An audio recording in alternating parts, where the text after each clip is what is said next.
അൽഹംദുലില്ലാഹി റബ്ബിൽ ആലമീൻ. അല്ലാഹുമ്മ സ്വല്ലി അലാ മുഹമ്മദ് വഅലാ ആലി മുഹമ്മദ്. യാ അയ്യുഹല്ലദീന ആമനുത്തഖുല്ലാഹ ഹഖ്ഖ തുഖാതിഹി വലാ തമൂതുന്ന ഇല്ലാ വഅൻതും മുസ്ലിമൂൻ. യാ അയ്യുഹല്ലദീന ആമനുത്തഖുല്ലാഹ വഖൂലു ഖൗലൻ സദീദാ യുസ്ലിഹ് ലക്കും അഅമാലക്കും വയഗ്ഫിർ ലക്കും ദുനൂബക്കും വമൻ യുതിഇല്ലാഹ വറസൂലഹു ഫഖദ് ഫാസ ഫൗസൻ അളീമാ. പ്രിയമുള്ള വിശ്വാസികളെ, സഹോദരങ്ങളെ, അള്ളാഹുവിനെ സൂക്ഷിക്കണമെന്ന് ഉണർത്തുകയാണ്, ഉപദേശിക്കുകയാണ്. വിശുദ്ധ റമളാൻ അള്ളാഹു സുബ്ഹാനഹു വ തആല നമുക്കൊരുക്കിയിട്ടുള്ള വലിയ അനുഗ്രഹവും സൗഭാഗ്യവുമാണ് എന്ന കാര്യത്തിൽ സംശയമില്ല. വളരെ പെട്ടെന്ന് നമ്മിലേക്ക് വരികയും അതിനേക്കാൾ വേഗത്തിൽ യാത്രയാവുകയും ചെയ്യുന്ന നിമിഷങ്ങളാണ് വിശുദ്ധ റമദാനിൻ്റെ ഓരോ ദിനരാത്രങ്ങളും. അതനുഭവിച്ചുകൊണ്ടാണ് അള്ളാഹുവിൻ്റെ ഭവനത്തിൽ നാം ഒരുമിച്ചിട്ടുള്ളത്. റമദാൻ നമ്മിലേക്ക് എത്തിക്കഴിഞ്ഞാൽ മറ്റു മാസങ്ങളെപ്പോലെയല്ല, അള്ളാഹുവിൻ്റെ ദീനുമായി ബന്ധമുള്ള ഒട്ടേറെ വിഷയങ്ങളെ ക്ലാസുകളായും പ്രഭാഷണങ്ങളായും കേൾക്കാൻ നമുക്ക് അവസരം കിട്ടുന്ന ഒരു മാസം കൂടിയാണ്. ഈ റമദാനിലും അൽഹംദുലില്ലാ നമുക്ക് അതിന് സാധിച്ചു. ഉപകരിക്കുന്ന രീതിയിൽ അള്ളാഹു നമ്മിൽ നിന്ന് സ്വീകരിക്കുമാറാകട്ടെ. ഈ സന്ദർഭത്തിൽ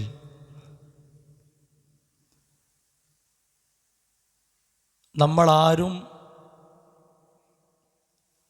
അകം എന്താണ് എന്ന് കണ്ടിട്ടില്ലാത്ത, എന്നാൽ എല്ലാവർക്കും ഒരുപോലെ ഒരുക്കപ്പെടുന്ന,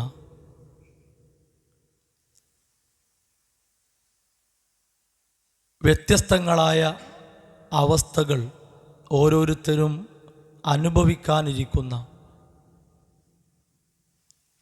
വിശുദ്ധ ഖുർആനും നബി സല്ലല്ലാഹു അലൈഹി വസല്ലമയുടെ ഹദീസുകളും വളരെ പ്രാധാന്യത്തോടെ പഠിപ്പിച്ചിട്ടുള്ള നമ്മുടെ യഥാർത്ഥ ജീവിതത്തിൻ്റെ ആരംഭമായിട്ടുള്ള അൽ ഖബർ, അതിനെ സംബന്ധിച്ചാണ് ഇൻഷാ അല്ലാഹ് ചുരുക്കം കാര്യങ്ങൾ ഉണർത്താനുള്ളത്. അള്ളാഹു തൗഫീഖ് പ്രദാനം ചെയ്യുമാറാകട്ടെ. ഖബർ എന്നത് 3 അക്ഷരങ്ങൾ ചേർന്ന് വരുന്ന ഒരു പദമാണ്. അതിൻ്റെ ഉച്ചാരണം ഖബർ എന്നാണ്. ഖബർ എന്നല്ല, ഖബർ. ബാഇന് സുക്കൂനാണ്. വിശുദ്ധ ഖുർആനിൽ ഖബർ എന്ന് തന്നെ പ്രയോഗിക്കപ്പെട്ടിട്ടുണ്ട്. മറ്റൊരു പ്രയോഗം ബർസഖ് എന്നുള്ളതാണ്. മറ്റൊരു പ്രയോഗം ആഖിറം എന്നുള്ളതാണ്. പ്രധാനമായും നമുക്ക് കാണാൻ കഴിയുന്ന പദങ്ങൾ ഈ രൂപത്തിലാണ്. നബി സല്ലല്ലാഹു അലൈഹി വസല്ലമയുടെ ഹദീസുകളിൽ ധാരാളമായി വന്നിട്ടുള്ളത് ഖബർ എന്ന പദമാണ്. ആഖിറം എന്ന പദം വിശുദ്ധ ഖുർആൻ അതിൻ്റെ ആരംഭത്തിൽ തന്നെ നടത്തിയിട്ടുണ്ട്. വബില്ലാഖിറതി ഹും യൂഖിനൂൻ. അന്ത്യനാളിൽ ദൃഢവിശ്വാസമുള്ളവരായിരിക്കും യഥാർത്ഥ വിശ്വാസികൾ എന്നാണ്. അപ്പം അന്ത്യനാളും ഖബറും തമ്മിൽ എങ്ങനെയാണ് ബന്ധപ്പെടുക? അവിടെയാണ് വിശുദ്ധ ഖുർആൻ ആഖിറം എന്ന് എവിടെയെല്ലാം പ്രയോഗിച്ചിട്ടുണ്ടോ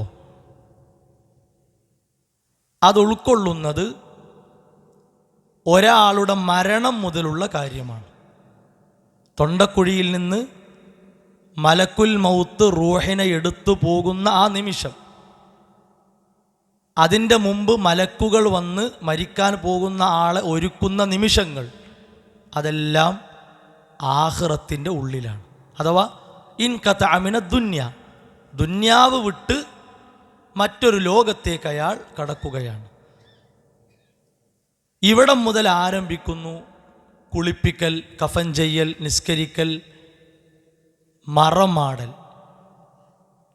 അതോടുകൂടി, ആ മറമാടലോടുകൂടി തുടങ്ങുന്ന ജീവിതമാണ് ഖബർ. അപ്പോൾ ആഖിറത്തിലേക്കുള്ള യാത്രയിലെ ഒരു നിർണായക ജീവിതമാണ് ഖബർ എന്നുള്ളത്. ആഖിറത്തിൽ സ്വർഗമാണോ നരകമാണോ നമുക്ക് കിട്ടാൻ പോകുന്നത് എന്ന് ഈ ഖബർ ജീവിതത്തിലൂടെ ശരിക്കും ബോധ്യമാക്കും.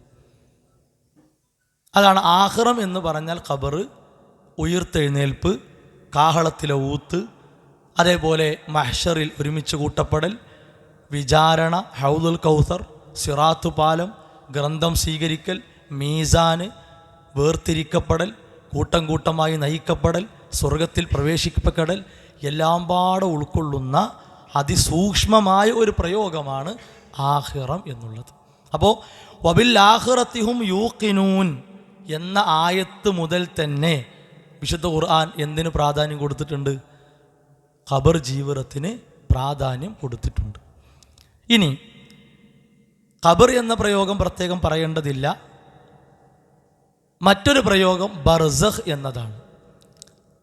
വിശുദ്ധ ഖുർആനിൽ കാണാം, വമിൻ വറാഇഹിം ബർസഖുൻ ഇലാ യൗമി യുബഅസൂൻ. ഉയിർത്തെഴുന്നേൽപ്പിൻ്റെ നാൾ വരെ അവർ ഒരു മറക്ക് പിന്നിലാണ്. ബർസഖ് എന്ന പദത്തിന് മുഫസ്സിറുകൾ കൊടുത്ത അർത്ഥത്തിൽ വന്നത് ഒരു സിത്തർ, ഒരു മറ. അതായത് ഇപ്പുറത്തുള്ള ആൾക്ക് അപ്പുറത്തുള്ളത് അറിയാൻ പറ്റാത്ത വിധമുള്ള ഒരു മറ, അതിനാണ് ബർസഖ് എന്ന് പറയുക. ഈ പ്രയോഗത്തിൻ്റെ യുക്തി നമ്മളെല്ലാവരും തിരിച്ചറിയണം. ഒരു വലിയ തെറ്റിദ്ധാരണ നീക്കിത്തരുന്നതിന് വേണ്ടിയാണ് അല്ലാഹു സുബ്ഹാനഹു വ തആല വിശുദ്ധ ഖുർആനിൽ അങ്ങനെ ഒരു പ്രയോഗം നടത്തിയിട്ടുള്ളത്. എന്താ തെറ്റിദ്ധാരണ? കുറേ ആളുകൾക്ക് സംശയം, എല്ലാവരും അടക്കപ്പെടുന്നത് ഒരു കുഴി കുത്തിയിട്ടല്ലല്ലോ. പലരും വെള്ളത്തിൽ മുങ്ങിപ്പോകുന്നു, പിന്നെ അയാളെ കിട്ടുന്നില്ല. പലരെയും കരിച്ചു കളയുന്നു, ചാരം മാത്രമാണ് കിട്ടുന്നത്. പലരും എവിടെ പോയി എന്ന് തന്നെ അറിയില്ല. ഇവർക്കൊക്കെ എവിടെ പിന്നെ ഈ ഖബർ ജീവിതം ഉള്ളത്? ഇങ്ങനെ ഒരു സംശയം ഈ വിഷയത്തെ വില കുറച്ച് കാണിക്കാൻ വേണ്ടി ജനങ്ങൾക്കിടയിൽ പ്രചരിപ്പിക്കപ്പെട്ടിട്ടുണ്ട്.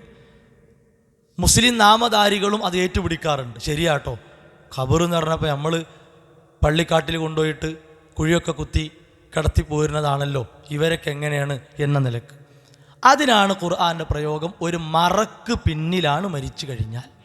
ആ മറ മണ്ണിൽ അടക്കപ്പെട്ടാകാം, മത്സ്യം വിഴുങ്ങിയിട്ടാകാം, കരിച്ച് കളഞ്ഞ് വെള്ളത്തിൽ പാറ്റിയതാകാം, എങ്ങനെയാകാം. ആ മറ ഏത് കോലത്തിലാണ് നമുക്കറിയില്ല. പക്ഷേ മരണശേഷം അയാൾ എവിടെയുള്ളത്?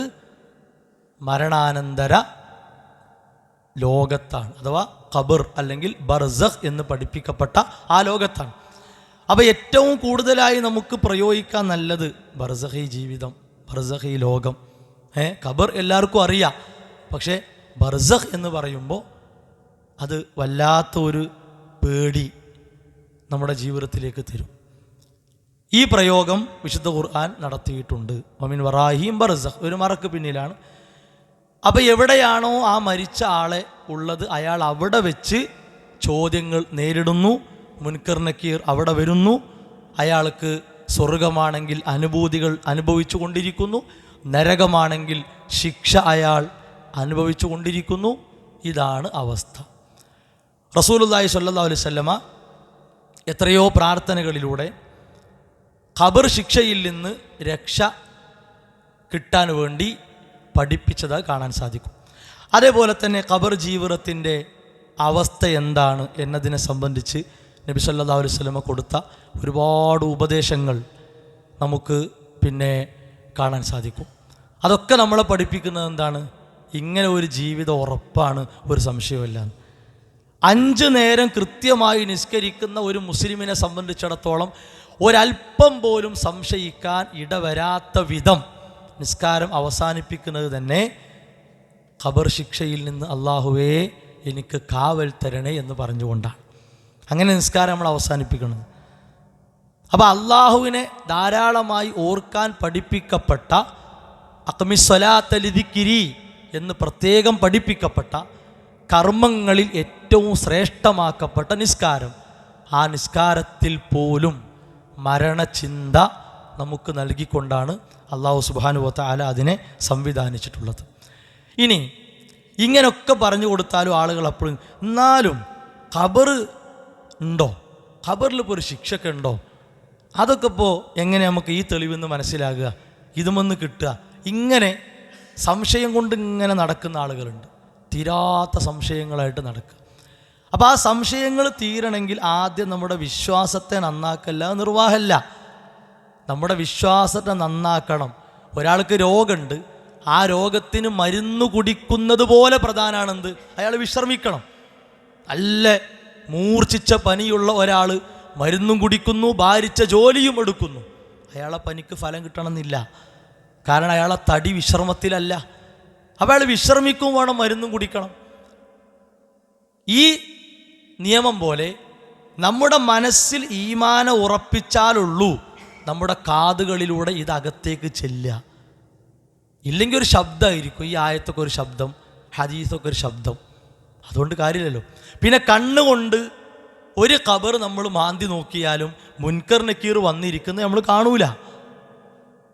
ആ മയ്യത്തിനെ എണീപ്പിച്ച് ഇരുത്ത് നമ്മൾ കാണൂല. ആ മയ്യത്തിനോട് ചോദിക്കുന്ന ചോദ്യങ്ങൾ നമ്മൾ കേൾക്കൂല. എന്തേ കാരണം? അത് ഗൈബിയായൊരു ലോകമാണ്. ബർസഖ് ലോകം ആലമിൻ്റെ ഉള്ളിലാണ്, ലോകത്തിൻ്റെ ഉള്ളിലാണ്. പക്ഷേ നമുക്കത് അദൃശ്യമായ ലോകമാണ്. എല്ലാ ലോകത്തിൻ്റെ ഉള്ളിലാണ്. ആലം എന്നതിൻ്റെ ഉള്ളിലാണ് ഖബർ ജീവിതവും ഭൂമി നമ്മൾ കാണാത്തത് അടിയിലുള്ളതും ആകാശലോകവും സ്വർഗവും നരകവും എല്ലാം ആലം എന്നതിൻ്റെ ഉള്ളിലാണ്. ഓരോന്നിൻ്റെയും തൊബിയത്ത്, അതിൻ്റെ പ്രകൃതം അനുസരിച്ച് നിലനിൽപ്പിന് വ്യത്യാസം ഉണ്ടാകും. എന്ന പോലെ ഖബറിൻ്റെ ഉള്ളിൽ നടക്കുന്ന കാര്യം ഇവിടെ വെച്ച് കാണുക സാധ്യമല്ല. അങ്ങനെ അള്ളാഹു തീരുമാനിച്ചിട്ടില്ല, അങ്ങനെ ഒരു കാര്യം അള്ളാഹു കണക്കാക്കിയിട്ടില്ല. അപ്പോൾ നമ്മൾ ഒരു മയ്യത്തിനെ ഖബറടക്കി കുറച്ച് കഴിഞ്ഞിട്ട് ഒന്ന് പോയി മാന്തി വെക്കുക, എന്താ അവിടെ നടക്കണു, മുൻകർ നക്കീറൊക്കെ വരുമെന്ന് പറഞ്ഞതല്ലേ, ചെന്ന് നോക്കുക എന്ന് പറഞ്ഞ് ഒറ്റക്ക് മാന്തി നോക്കിയാൽ അയാളെ പേടി ഒന്നുകൂടി കൂടുന്നല്ലാതെ നമ്മളാ കടത്തി പോകുന്നത് അവിടെ അങ്ങനെ തന്നെ ഉണ്ടാവും. അവിടെ നടക്കുന്നത് എന്താണ്? മുൻകർ നക്കീർ ചോദിക്കുന്നുണ്ട്, തെറ്റ് ഉത്തരം പറയാത്താണെ അടിച്ച് വേദനിപ്പിക്കുന്നുണ്ട്. ചോദ്യം കഴിഞ്ഞാൽ ശിക്ഷ ഉള്ള ആളാണെങ്കിൽ നരകം അവിടെ ശിക്ഷ കാണിക്കപ്പെടുകയാണ്, സ്വർഗത്തിനുള്ള ആളാണെങ്കിൽ സ്വർഗീയ അനുഭൂതികൾ അത്ഭുതം നടക്കണം അവിടെ. അതാണ് ആ ഗൈബിലുള്ള യുഅ്മിനൂന ബിൽ ഗൈബ്, ഗൈബിലുള്ള വിശ്വാസം, അതാണ് നമ്മളെ മറ്റുള്ളവരിൽ നിന്ന് വ്യതിരിക്തമാക്കുന്നത്.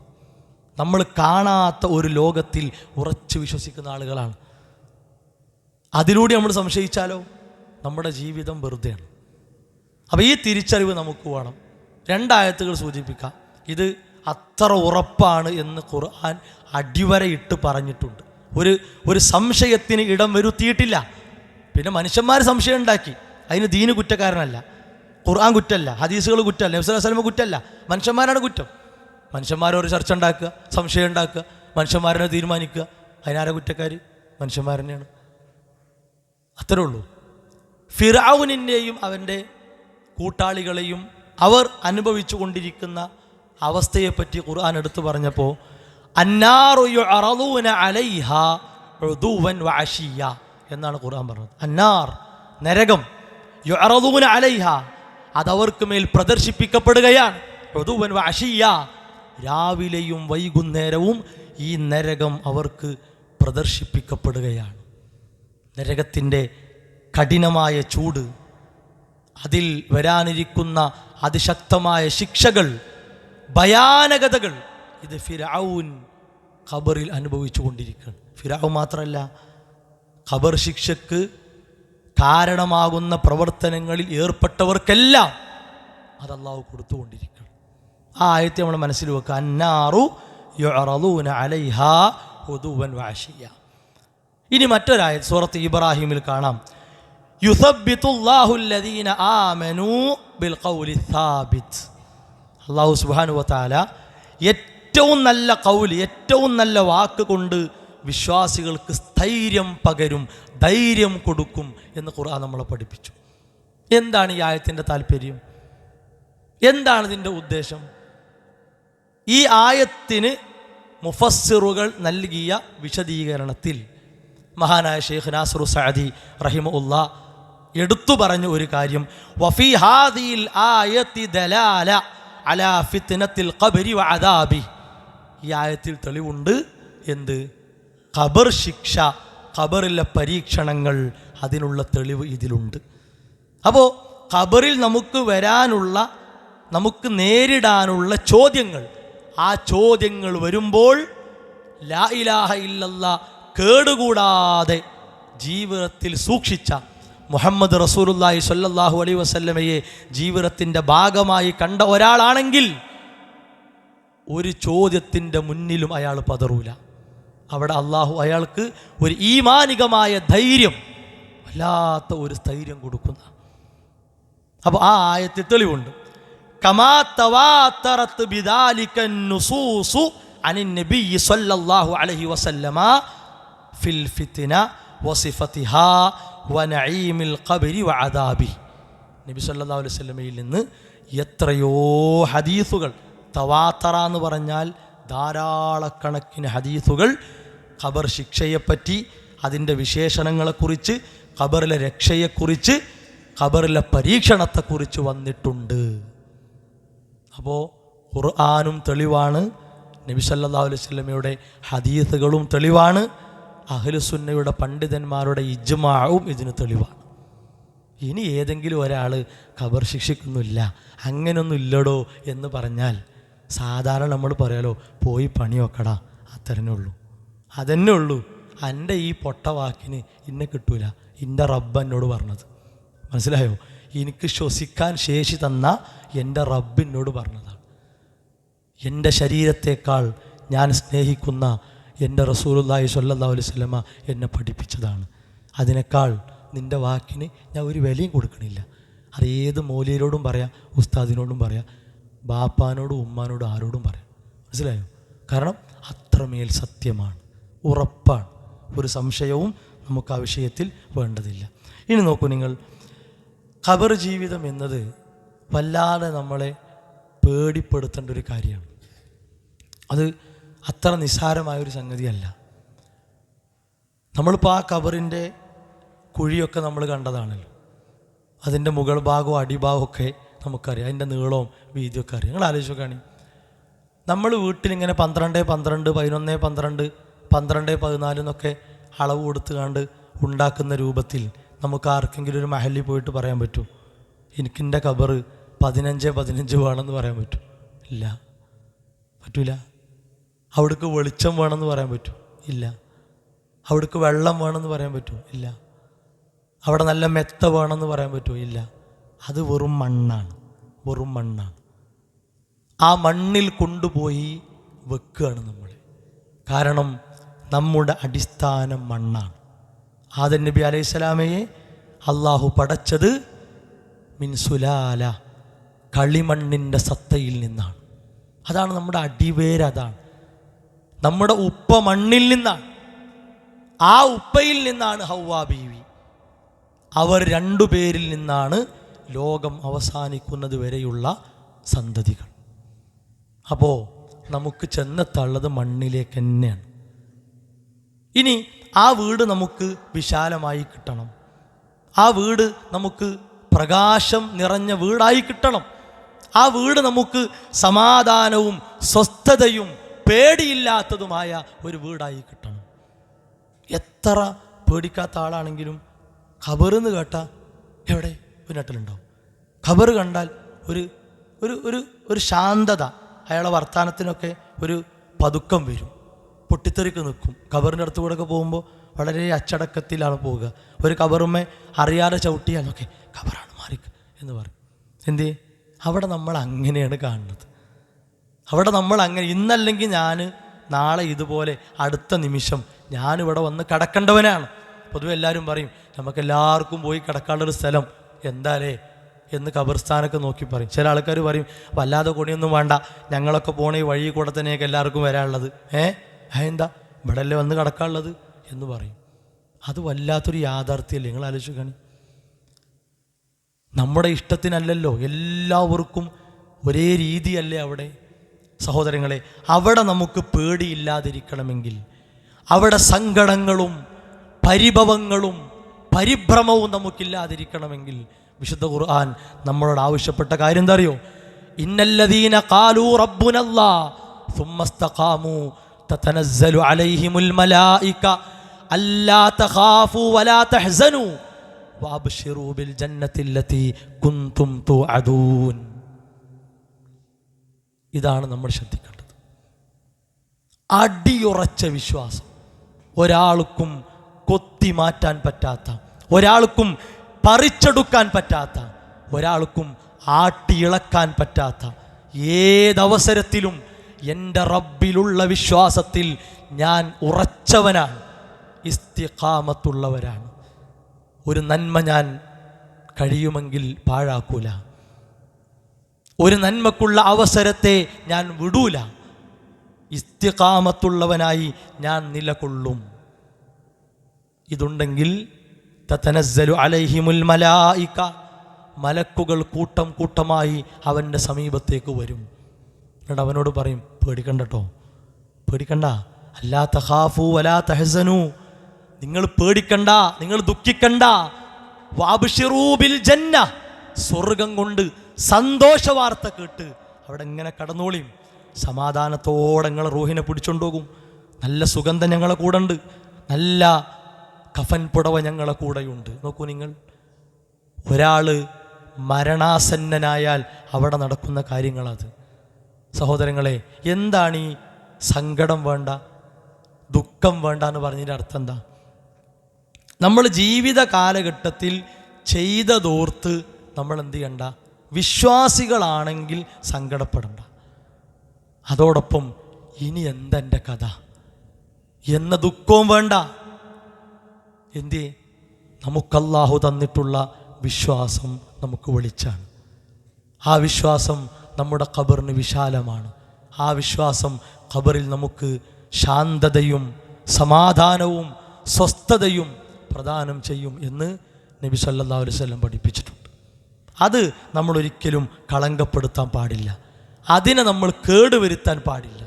ആ വിശ്വാസത്തിന് അതിൻ്റേതായ ഒരു പരിഗണനയും ഒരു ശ്രദ്ധയും നമ്മൾ കൊടുത്താൽ സഹോദരങ്ങളെ, ഖബറിൽ വരാനുള്ള അവസ്ഥ നമുക്ക് സമാധാനപൂർണമായിരിക്കും എന്ന് നാം എല്ലാവരും തിരിച്ചറിയാം.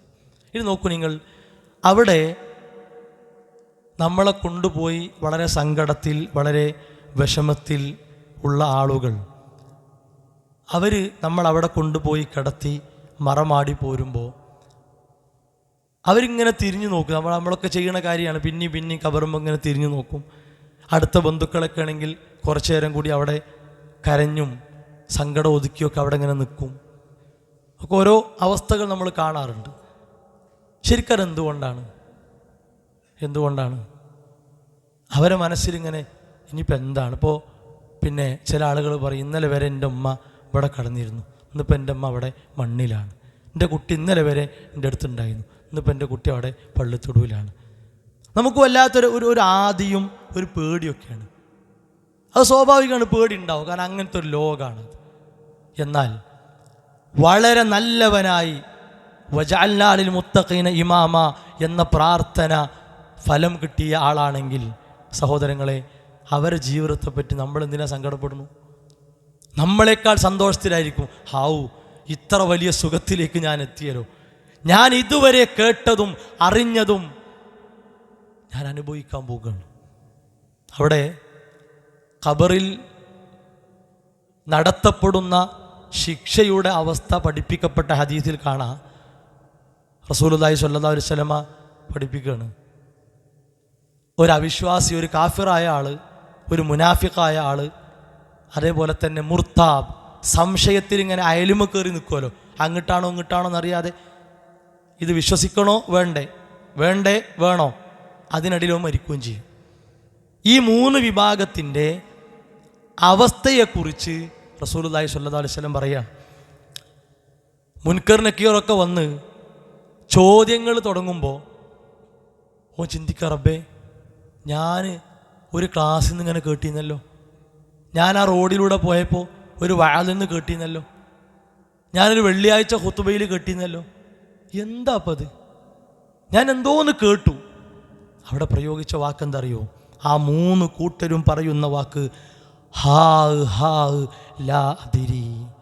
ഹാവു ഹാവു എനിക്കറിയില്ല, ഞാൻ എന്തോ ഇങ്ങനെ കേട്ടിരുന്നു, ഖബറ് എന്ന് കേട്ടു, ചോദ്യം എന്ന് കേട്ടു എന്നല്ലാതെ എൻ്റെ ചെവികൾ കൊണ്ട്, എൻ്റെ കണ്ണുകൾ കൊണ്ട്, എൻ്റെ മനസ്സുകൊണ്ട് ഇത്രമേൽ ഗൗരവകരമായ ഒരു കാര്യത്തെ ശ്രദ്ധിക്കാൻ ഞാൻ തയ്യാറായിട്ടില്ല. ആരൊക്കെ? മുനാഫിഖ്, കാഫിർ, മുർത്താബ്. ഈ 3 ആളുകളെ അവസ്ഥയാണത്. എന്നാലോ അൽ മുഅ്മിൻ, ഒരു വിശ്വാസിയായി ജീവിച്ചവൻ, അവന് ഓരോ ചോദ്യങ്ങൾ കിട്ടുമ്പോഴേക്ക് അതിൻ്റെ ഉത്തരം അവനങ്ങനെ കൊടുക്കണം. ചോദ്യങ്ങൾ വരുമ്പോഴേക്ക് അതിൻ്റെ ഉത്തരം അവന് കൊടുക്കുകയാണ്. ഇപ്പം ശരിക്ക് നമ്മൾ സാധാരണയൊക്കെ പറഞ്ഞ് കേൾക്കാറുള്ളൊരു കാര്യമാണ് എന്താ വെച്ചാൽ, പിന്നെ ഇപ്പോൾ ദുന്യാവിൽ ഒരു പരീക്ഷ നേരിടാൻ പോകുന്ന, അല്ലെങ്കിൽ ഒരു ഇൻ്റർവ്യൂ നേരിടാൻ പോകുന്ന അയാൾ എന്തുമാത്രം ഒരുങ്ങും ആലോചിക്കുകയാണ്. ഉറക്ക് വരാതിരിക്കാൻ വേണ്ടി ബക്കറ്റിലൊക്കെ വെള്ളം നിറച്ച് കാലൊക്കെ അതിലിട്ട് കോട്ടുവായൊക്കെ വന്ന എണീറ്റ് നടന്ന് പുസ്തകം ചുരുട്ടിപ്പിടിച്ച് നടന്ന് വായിച്ച് എന്തൊക്കെ അധ്വാനമാണ് ആ പരീക്ഷ കടന്നു കിട്ടാൻ വേണ്ടി നമ്മളൊക്കെ ചെയ്യാറുള്ളത്. എത്ര ആളുകൾ വിളിച്ച് പ്രാർത്ഥിക്കുന്നുണ്ട്, പരീക്ഷയാണ്, ഇൻ്റർവ്യൂ ഉണ്ട്, ഞാൻ പോകുകയാണ്, പ്രാർത്ഥിക്കുന്നുണ്ട്, എത്ര പറയാറുണ്ട്. നിങ്ങൾ ആലോചിച്ച് നോക്കുകയാണെങ്കിൽ ഇവിടെ നമുക്ക് അല്ലാഹു തന്ന പരിമിതമായ ആയുസ്സിനുള്ളിൽ നമ്മൾ പഠിച്ചെടുത്തതിൻ്റെ ഉത്തരം ബോധിപ്പിക്കേണ്ട സമയമാണ് ഖബർ ജീവിതം. അവിടെ ചോദ്യങ്ങൾ അവിടെയാണ്. ഇവിടെ നമ്മൾ കേട്ട് പഠിച്ചത്, വായിച്ച് പഠിച്ചത്, അന്വേഷിച്ച് പഠിച്ചത്, അതിൻ്റെ ഒക്കെ ഉത്തരം നമ്മൾ കൊടുക്കേണ്ട ലോകമാണേത്? ഖബർ എന്ന വീട്. അതിനെ ഒരു പരീക്ഷാ റൂമായി കണ്ടാലും വേണ്ടിയില്ല, ഒരു ഇൻ്റർവ്യൂ ബോർഡ് ഇരിക്കുന്ന റൂമായി കണ്ടാലും വേണ്ടിയില്ല. അതിനേക്കാളൊക്കെ നല്ലത് ഒരു വീടായി തന്നെ നമ്മൾ കാണണം. നമുക്ക് വേണ്ടി കൂലി കൊടുത്ത് നിശ്ചയിക്കപ്പെട്ട ആളുകൾ ചെത്തിമിനുക്കി ഉണ്ടാക്കുന്ന ശുദ്ധ മണ്ണ് കൊണ്ടുള്ള ഒരു വീട്. അതാണ് മഹാനായ ഉസ്മാൻ ബിൻ അഫ്ഫാൻ റളിയല്ലാഹുവിൻ്റെ ചരിത്രം. അവിടെ ഓർക്കാതെ പോകാൻ പറ്റൂല. ഉസ്മാൻ റളിയല്ലാഹുവിന് ഖബർ കാണേണ്ട താമസം പൊട്ടിക്കരയും. നീണ്ട താടി രോമങ്ങൾ നനയുമാറ് കരയും. സ്വഹാബികളുടെ ചോദ്യം, എന്തിനാണ് നിങ്ങൾ ഇങ്ങനെ കരയണത്? എന്താണ് ഇതിൻ്റെ എന്ത് പ്രശ്നമാണ്? സ്വർഗത്തെക്കുറിച്ച് ഖദ് തദക്കറുൽ ജന്ന വന്നാർ ഫലാ തബ്കി വതബ്കി മിൻ ഹാദാ. സ്വർഗത്തെപ്പറ്റി പറയപ്പെട്ടാൽ, നരകത്തെപ്പറ്റി പറയപ്പെട്ടാൽ നിങ്ങൾ ഇത്ര കരയാറില്ല. പക്ഷേ ഖബർ എന്ന് കേട്ടാൽ എന്താണ് നിങ്ങളിങ്ങനെ കരയുന്നത്? സ്വഹാബിയുടെ മറുപടി നോക്കൂ നിങ്ങൾ. ഇന്ന റസൂലല്ലാഹി സ്വല്ലല്ലാഹു അലൈഹി വസല്ലമ ഖാൽ, നബി സല്ലല്ലാഹു അലൈഹി വസല്ലം പറഞ്ഞിരിക്കുന്നു, ഇന്നൽ ഖബറ അവ്വലു മനാസിലിൽ ആഖിറ. ആഖിറത്തിലേക്കുള്ള വീടുകളിലെ ഒന്നാമത്തെ വീട് ഖബറാണ്. മൻസിൽ, ഇറങ്ങി താമസിക്കാനുള്ള സ്ഥലം, അതാ മൻസിലിൻ്റെ അർത്ഥം. നമ്മുടെ വീടൊക്കെ ഒരു മൻസിലാണ്. നമ്മൾ വേറെ വീട്ടിൽ നിന്ന് ഇറങ്ങിയിട്ട് പുതിയൊരു വീടുണ്ടാക്കി അതിൽ കയറി താമസിക്കുകയാണ്. ഇത് നമുക്ക് വേണ്ടി നമ്മളോടൊന്നും ചോദിക്കാതെ മക്കളെ വിളിച്ചിട്ട് വരികടാ പാപ്പാൻ്റെ ഖബർ എങ്ങനെ, ഉമ്മാനോട് ചോദിച്ചോക്കും ഉമ്മാൻ്റെ അഭിപ്രായം എന്താ? ഇല്ല, ആരുടെ അഭിപ്രായമില്ല, എല്ലാവർക്കും ഒന്നാണ്. അങ്ങനെയുള്ള ഒരു വീടാണ്.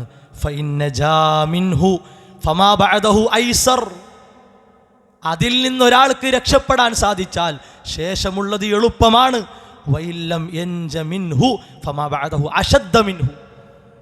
അതിൽ നിന്നൊരാൾ രക്ഷപ്പെട്ടില്ലെങ്കിൽ അതികഠിനമാണ്, ഭയാനകരമാണ്.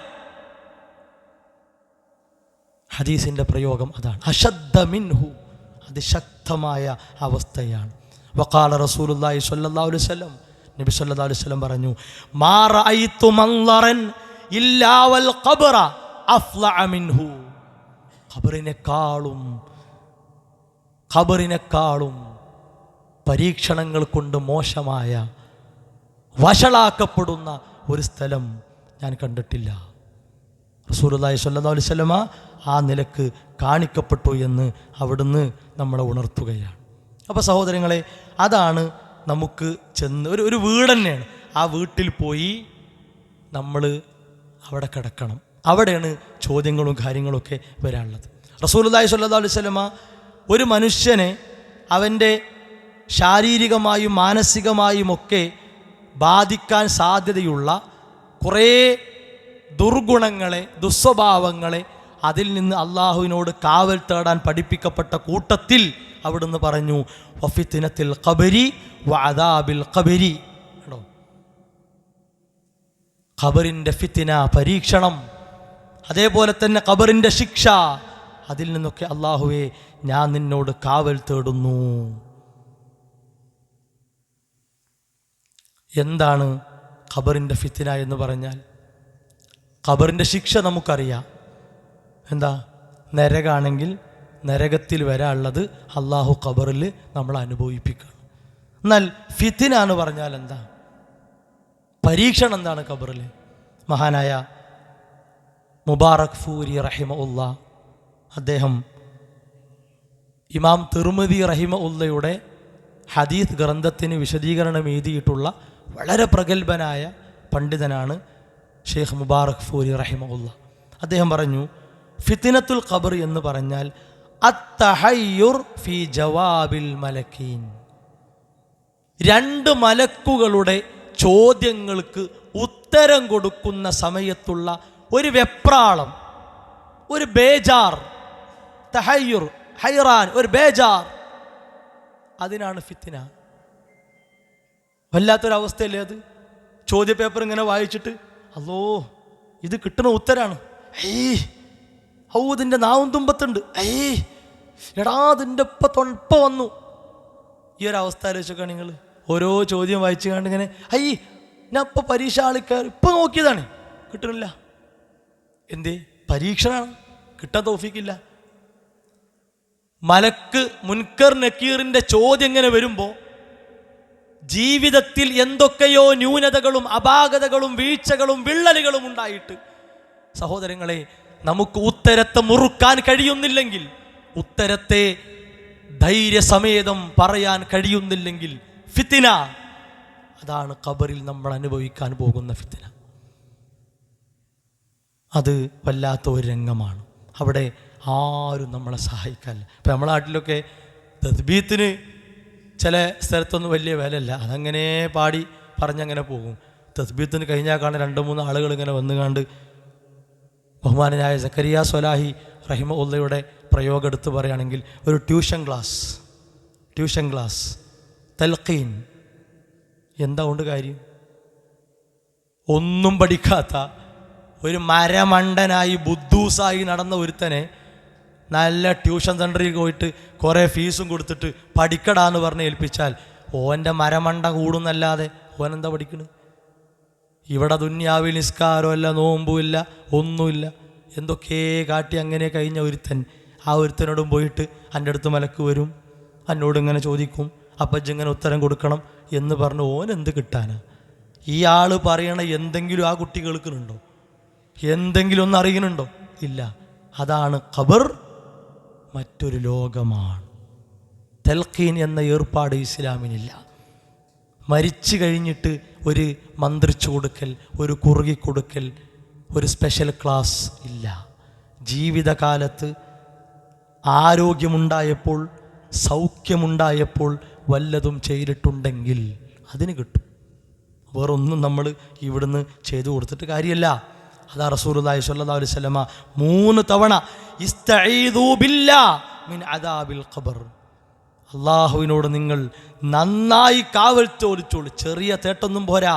അല്ലാഹുമ്മ ഇന്നി അഊദു ബിക മിൻ അദാബിൽ ഖബർ, അല്ലാഹുവേ ഖബറിൻ്റെ ശിക്ഷയിൽ നിന്ന്, അതിൻ്റെ ഫിത്നയിൽ നിന്ന് അല്ലാഹുവേ ഞാൻ നിന്നോട് കാവൽ തേടുന്നു നാഥാ എന്ന് റസൂലുള്ളാഹി സ്വല്ലല്ലാഹു അലൈഹി വസല്ലമ ആവർത്തിച്ച് പ്രാർത്ഥിക്കാറുണ്ടായിരുന്നു.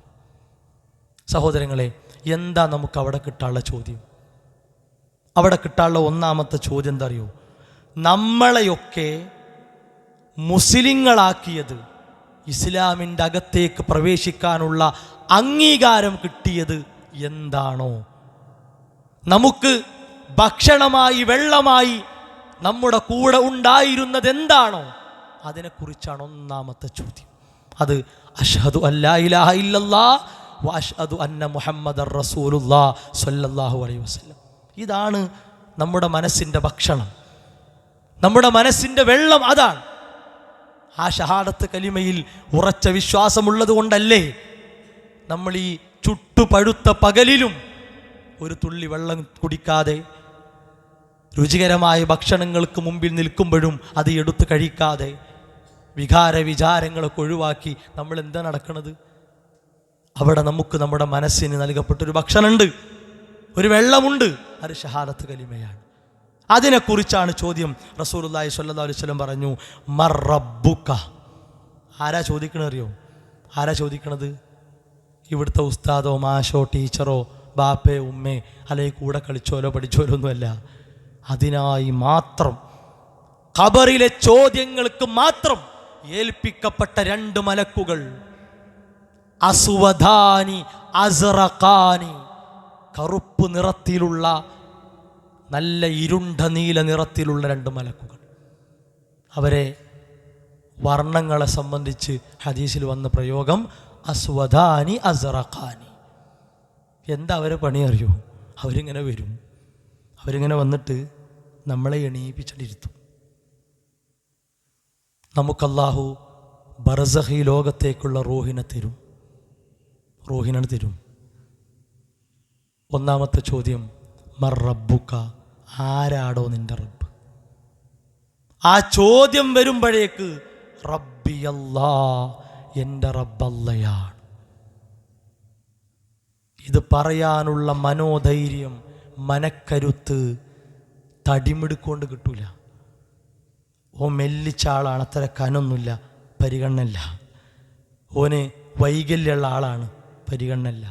പാവാണ്, ദുന്യാവിൽ പരമദരിദ്രനായി ജീവിച്ച ആളാണ്, പരിഗണനല്ല. ഇയാൾ ദുന്യാവിലെ ഏറ്റവും വലിയ കോടീശ്വരനാണ്, പരിഗണനല്ല. നല്ല വെളുവെളുത്ത ആളാണ്, പരിഗണനല്ല. കറുകറുത്ത ആളാണ്, പരിഗണനല്ല. അതൊന്നും മാനദണ്ഡമല്ല. നമ്മുടെ മനസ്സിൽ ഈമാൻ ഉറച്ചിട്ടുണ്ടോ? ഉത്തരം പോരും. അതിനാണ് നമ്മൾ പ്രാർത്ഥന. അവിടെയാണ് നമ്മൾ അറിയേണ്ടത്. ലാ ഇലാഹ ഇല്ലല്ലാഹയെ പറ്റിയുള്ള അറിവ് ഓരോരുത്തർക്കുമാണ്. മനസ്സിലാവുന്നുണ്ടോ? അതിങ്ങനെ നാട്ടിൽ കുറച്ച് ഉസ്താദുമാരും മൗലിയമാരൊക്കെയാണ് പഠിച്ചോട്ടെ, പള്ളിക്കത്തെ ഇമാമൊക്കെയാണ് പഠിച്ചാൽ മതി. നമുക്കിപ്പോഴത്തെ ലാ ഇലാഹ ഇല്ലല്ലാഹ് അതിപ്പോൾ ആർക്കും അറിയാത്തത്. ഈ പറയുന്നവന് ലാ ഇലാഹ ഇല്ലല്ലാഹ് എന്ന് ശരിക്കും ഉച്ചരിക്കാൻ പോലും പറ്റൂല, ചിലപ്പോൾ കഴിയൂല. എന്താ അതിൻ്റെ അർത്ഥം? അതിനിപ്പോൾ എന്താ അർത്ഥം? അതല്ലാതെ ആരുമില്ല, അതല്ലാതെ ആരുമില്ല. അതാണോ? അല്ല.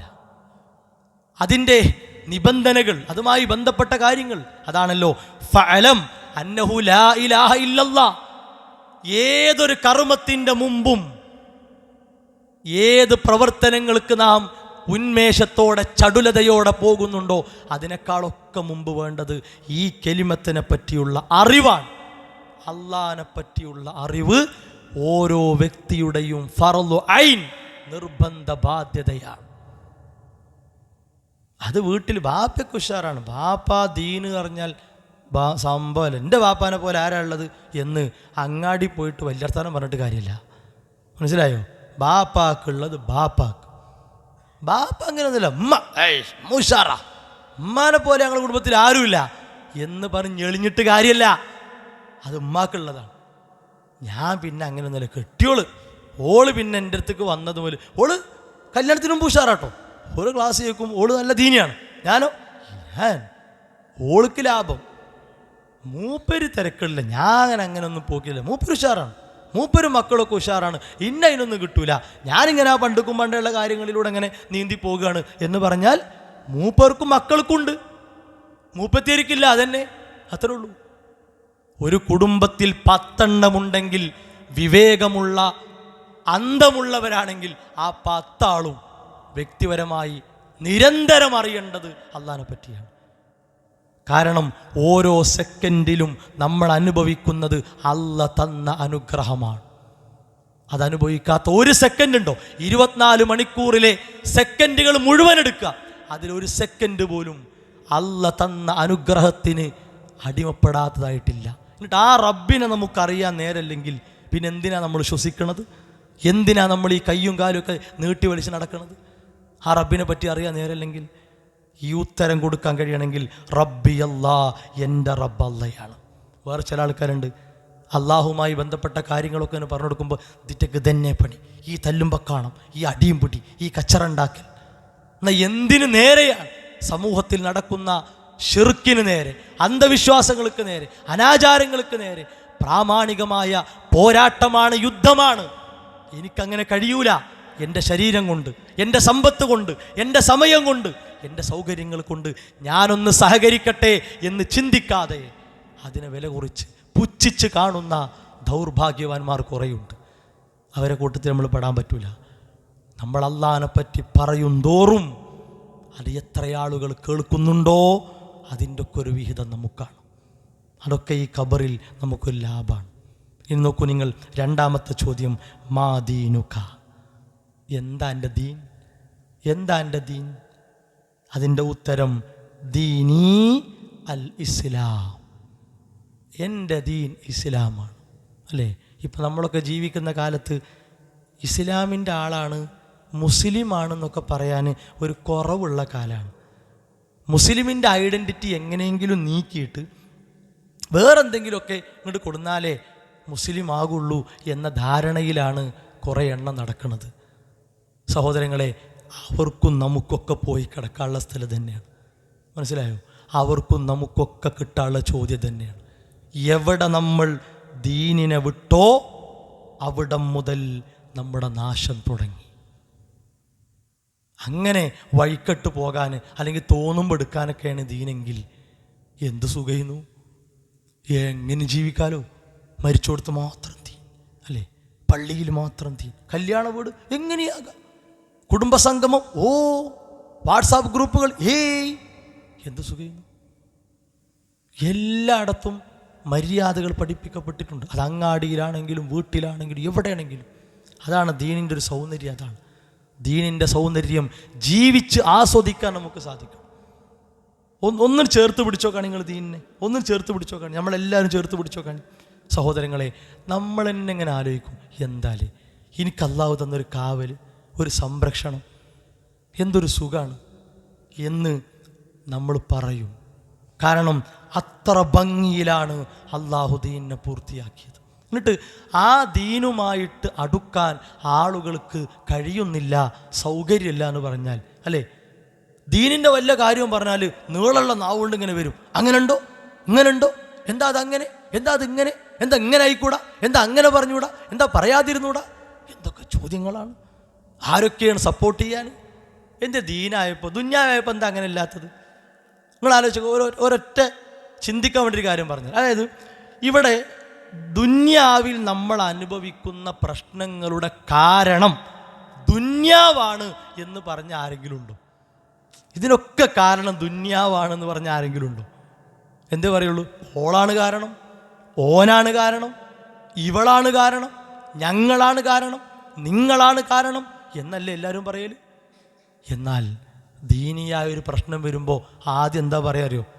ദീനല്ലേ, അതങ്ങനെ തന്നെ കാരണം. അപ്പം ദീന്, പരലോകത്തേക്ക് വേണ്ട കാര്യങ്ങൾ ചർച്ച ചെയ്യുമ്പോൾ പ്രതിക്കൂട്ടിൽ ദീന്. ദുന്യാവിൻ്റെ കാര്യം പറയുമ്പോൾ ദുന്യാവ് പരമ പരിശുദ്ധൻ, പരമശുദ്ധൻ, അല്ലേ? ദുന്യാവിനെ പറ്റി അള്ളാഹ് പറഞ്ഞത് എന്താ അറിയോ? ഇത് നിങ്ങളെ ചതിക്കുന്നൊരു ലോകമാണ്. മനസ്സിലായോ? ഇവിടെ എന്ത് സംഭവിച്ചോ അത് ദുന്യാവിൻ്റെ ചതിയിൽപ്പെട്ട കാര്യമാണ്. അത്രേ ഉള്ളൂ. ഇനി ദുന്യാവിന് ദുന്യാന്ന് കൊടുക്കാൻ കാരണം എന്താ? അത് ആഖിറവുമായി അടുത്തു നിൽക്കുന്ന ഒരു ലോകമാണ്. അപ്പോൾ അത്രേ ഉള്ളൂ. അള്ളാഹ് ഇതിന് വില കൊടുത്തിട്ട് ഒരു വില അള്ളാഹ് കൊടുത്തിട്ടില്ല. ദുന്യാവിന് അള്ളാഹു എന്തെങ്കിലും വില കൊടുത്തിരുന്നെങ്കിൽ ഒരു അവിശ്വാസി ഒരു തുള്ളി വെള്ളം കുടിക്കൂലെന്നാണ്. എന്തേ? ദുന്യാവിന് അള്ളാഹ് വില കൊടുത്തു. ദുന്യാവിനല്ല വില കൊടുക്കാത്തത് കൊണ്ട് ഇവിടെ ആർക്കും എന്തും ചെയ്യാം, എങ്ങനെയും ജീവിക്കാം. അല്ല വില കൊടുത്തിട്ടില്ല. ഒരു കൊതുകിൻ്റെ ചിറകിൻ്റെ വില പോലും അത് കൊടുത്തിട്ടില്ല.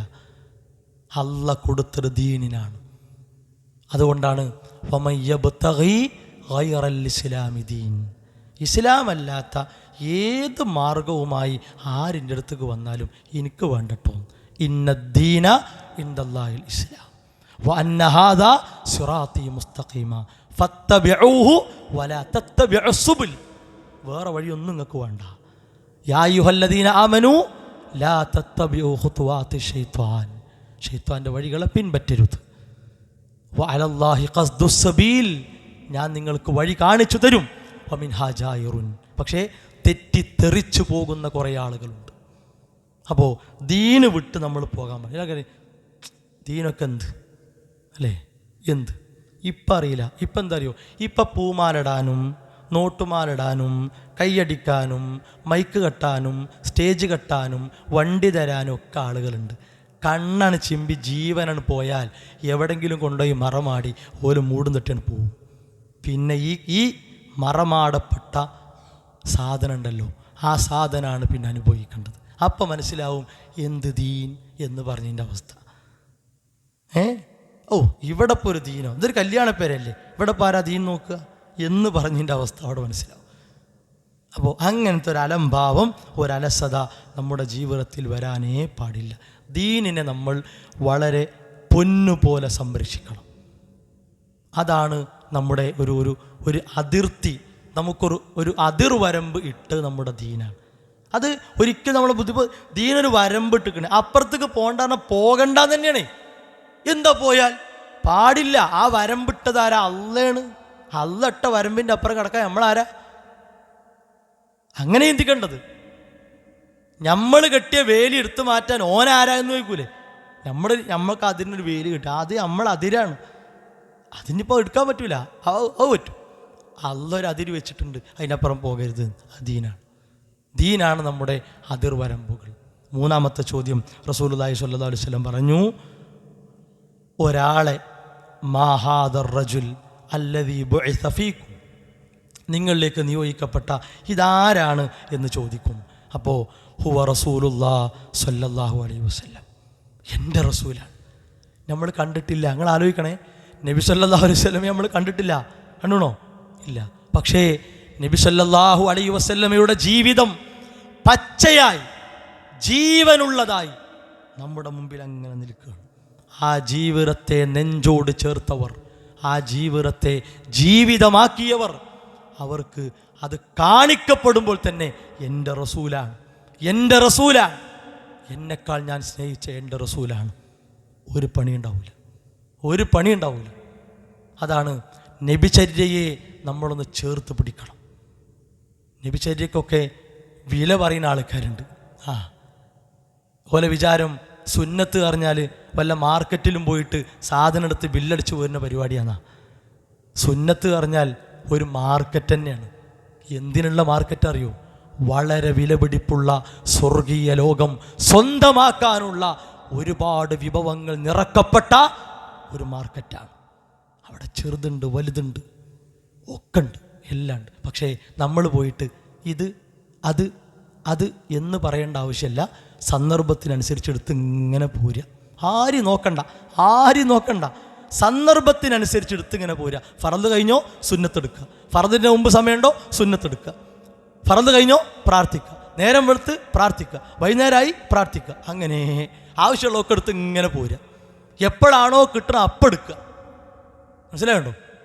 ചില ആൾക്കാർ പറയും 10-50 കൊല്ലമായി ഇപ്പം ഞാൻ ജീവിക്കണം, ഇതുവരെ കേൾക്കാത്തതാണ് ഇപ്പം കേൾക്കണത്. എന്തേ കാരണം? 10-50 കൊല്ലം അങ്ങനെ ഒരു കാര്യം കേൾക്കാൻ തൗഫീക്ക് ഉണ്ടായിട്ടില്ല. 50-ാമത്തെ വയസ്സായപ്പോൾ തൗഫീക്ക് ഉണ്ടായി, അത്ര തന്നെ. അപ്പം എന്താ ചെയ്യേണ്ടത്? അല്ലാ കിട്ടിട്ടോ, ലാഭാണ്, അപ്പം എടുക്കണം, പിന്നെ ചെയ്യണം. അത്രേ ഉള്ളൂ. എടുത്തിങ്ങനെ പോരും, ആരും കാത്തുക്കേണ്ട ആവശ്യമില്ല. റസൂലുള്ളാഹി സ്വല്ലല്ലാഹു അലൈഹി വസല്ലമയുടെ ഒരധ്യാപനങ്ങളെയും നമ്മൾ എന്ത് ചെയ്യാൻ പാടില്ല? കളഞ്ഞു കുടിക്കാൻ പാടില്ല. 4-ാമത്തെ ചോദ്യം ഖുർആനെക്കുറിച്ചുള്ളതാണ്. ഖുർആൻ കണ്ടിട്ട് കാര്യമല്ല, ഖുർആൻ പിടിച്ചിട്ട് കാര്യമല്ല. ഖുർആനുമായി നമ്മുടെ ജീവിതത്തെ ഒന്ന് കെട്ടിയിടണം. ഈ റമദാൻ അവസാനിക്കാനിരിക്കുമ്പോൾ സാധിക്കുന്ന അത്ര അവസാന ജുസുകളിലേക്ക് എത്തിയിട്ടില്ലെങ്കിൽ നമ്മുടെ പരാജയമാണ്.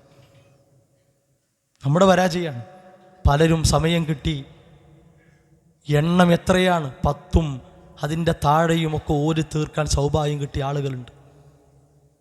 നമുക്ക് നമ്മുടെ തിരക്കിനിടയിൽ റമദാൻ ഖുർആനിൻ്റെ മാസമായിട്ട് സാധിക്കുന്ന പോലെ ഒരു തവണയെങ്കിലും പൂർത്തിയാക്കാൻ കഴിഞ്ഞിട്ടില്ലെങ്കിൽ ഇനി എപ്പോഴാണ് നമ്മൾ പൂർത്തിയാക്കുക? സഹോദരങ്ങളെ, റമദാൻ കഴിഞ്ഞാലും ഒരു പേജെങ്കിലും നമ്മൾ ഓതാത്തൊരു ദിവസം ഉണ്ടാകരുത്. അപ്പോഴുള്ളൂ ഇത് എൻ്റെ വഴികാട്ടിയായ, എൻ്റെ മാർഗദർശിയായ, ഞാൻ സത്യപ്പെടുത്തിയ എൻ്റെ ഗ്രന്ഥമാണ്, എനിക്ക് നൽകപ്പെട്ട ഗ്രന്ഥമാണ്.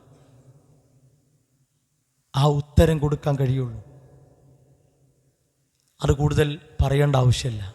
ഈ 4 ചോദ്യങ്ങളെ നമ്മൾ കൈകാര്യം ചെയ്താൽ ആകാശലോകത്ത് നമുക്ക് സ്വീകാര്യതയാണ്. നമ്മുടെ ആത്മാവിനെ സ്വർഗീയ ലോകത്ത് രേഖപ്പെടുത്തപ്പെടും. പിന്നെ നമുക്ക് സ്വർഗീയ അനുഭൂതികൾ ആസ്വദിച്ച് ബർസഖിൽ കഴിയാം. അതാണ് നമ്മളൊക്കെ ആഗ്രഹിക്കേണ്ടത്. ഇനി അവിടെ ഇങ്ങനെ കിട്ടാൻ എന്ത് ചെയ്യണം? ഒന്നുമില്ല, ദീന് പറഞ്ഞ പോലെ നമ്മൾ ജീവിക്കുക എന്നുള്ളതാണ്. ഇനി അതല്ല, ശിക്ഷയാണോ കിട്ടുക? എന്തേ? ദീന് പറഞ്ഞ ഒന്നും ജീവിതത്തിൽ ഇല്ല എന്നാണ്.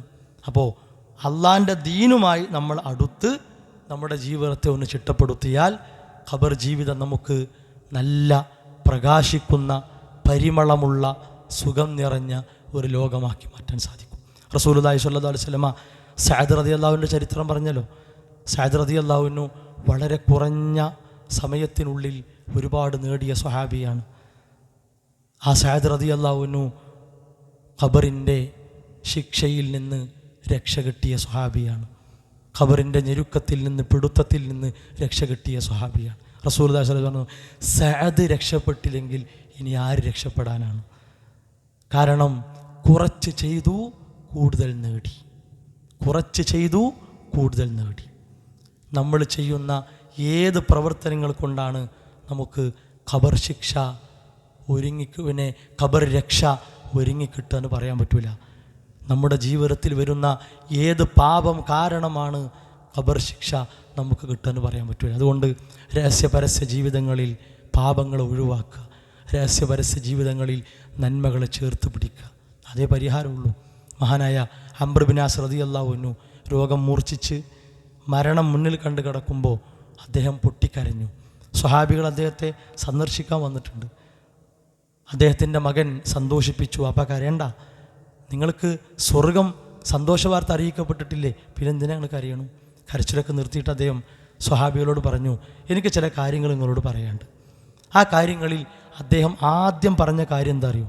അതാണ് നമ്മളൊന്ന് റൗണ്ട് ചെയ്യേണ്ടത്, ഒന്ന് കട്ടിയിൽ നമ്മുടെ മനസ്സിലിടേണ്ട കാര്യം അതാണ്. അദ്ദേഹം പറഞ്ഞു, ഇന്ന അഫ്ളല മാ നുഇദ്ദു ഷഹാദത്തു അല്ലാ ഇലാഹ ഇല്ലല്ലാഹ് വ അന്ന മുഹമ്മദർ റസൂലുള്ളാഹി സ്വല്ലല്ലാഹു അലൈഹി വസല്ലം. സ്വഹാബത്തെ, ഞാനും നിങ്ങളും നമ്മുടെ ജീവിതത്തിൽ എന്തെങ്കിലും ഒരു കാര്യത്തിന് പ്രാമുഖ്യം നൽകിയിട്ടുണ്ടെങ്കിൽ, പ്രാധാന്യം കൊടുത്തിട്ടുണ്ടെങ്കിൽ ഒരു സംശയവും വേണ്ട, ഷഹാദത്തു അല്ലാ ഇലാഹ ഇല്ലല്ലാഹ് വ അന്ന മുഹമ്മദർ റസൂലുള്ളാഹി സ്വല്ലല്ലാഹു അലൈഹി വസല്ലം. ഇസ്ലാമിൻ്റെ ഈ സാക്ഷ്യവാക്യത്തിനാണ് നമ്മൾ പ്രാധാന്യം കൊടുത്തത്. ഇതന്നെ അവസാനം പറയാനുള്ളത്, ഇതന്നെയാണ്. ഇത് നമ്മുടെ ജീവിതത്തിലുണ്ടെങ്കിൽ, ഇതിനെ നമ്മൾ നന്നായി കരുതലോടെ കണ്ടിട്ടുണ്ടെങ്കിൽ സഹോദരങ്ങളെ, നമുക്കത് എളുപ്പമാണ്, ആശ്വാസമാണ്. അല്ലാഹു സുബ്ഹാനഹു വ തആല ആ നിലക്ക് നമ്മുടെ ജീവിതത്തെ ക്രമീകരിക്കാനുള്ള തൗഫീഖ് പ്രദാനം ചെയ്യുമാറാകട്ടെ. ക്ഷീണവും പ്രയാസവും ഒക്കെ സഹിച്ച് നമ്മൾ ചെയ്ത ചെറുതും വലുതുമായ നന്മകൾ അല്ലാഹു ഒന്നൊഴിയാതെ നമ്മിൽ നിന്ന് സ്വീകരിക്കുമാറാകട്ടെ. നമ്മിൽ നിന്ന് മരണപ്പെട്ടവർക്ക് അല്ലാഹു മഗ്ഫിറത്തും മർഹമത്തും പ്രദാനം ചെയ്യുമാറാകട്ടെ. വെള്ളമില്ലാതെ പരീക്ഷിക്കപ്പെടുകയാണ്. അല്ലാഹുമ്മ അഗ്തിനാ, അല്ലാഹുവേ സമൃദ്ധമായ മഴ ഞങ്ങൾക്ക് പ്രദാനം ചെയ്യണമേ. ഒരുപാട് പരീക്ഷണങ്ങളിൽ അകപ്പെട്ട് കഴിയുന്ന ഒട്ടേറെ ആളുകളുണ്ട്, പ്രത്യേകിച്ച് ഫിലിസ്തീനിലൊക്കെ. അവർക്ക് അല്ലാഹു സമാധാനവും സ്വസ്ഥതയും പ്രദാനം ചെയ്യുമാറാകട്ടെ. اللهم اغفر للمؤمنين والمؤمنات ربنا تقبل منا ربنا تقبل منا ربنا لا تزغ قلوبنا بعد إذ هديتنا وهب لنا من لدنك رحمة إنك أنت الوهاب آمين آمين برحمتك يا أرحم الراحمين وصلى الله على محمد وعلى آله وصحابه أجمعين وصلى الله على محمد സുബ്ഹാനകല്ലാഹുമ്മ വബിഹംദിക് അഷ്ഹദു അല്ലാ ഇലാഹ ഇല്ലാ അൻത അസ്തഗ്ഫിറുക വഅതൂബു ഇലൈക്.